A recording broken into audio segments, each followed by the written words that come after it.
ipinapakilala ko po sa inyo ang isa sa pinakamalaking alaga kong Bourbon Red. Ito po yung pinakauna kong breeder na lalaki na si Lupi. Nabili ko po ito na malaki na po at breeder na po talaga siya. Noong nakaraang taon ko pa po ito na-acquire. Kita nyo naman, astig at bigatin po itong si Lupi, mga kapatid. Ayan po siya, napakahaba na po ng kanyang balahibo sa kanyang dibdib.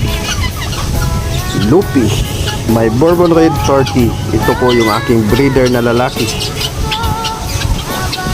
Astig. Ayan, parang wala lang. Ayan, kulok-kulok po yan si Lupi. Kulok. Lupi on the go.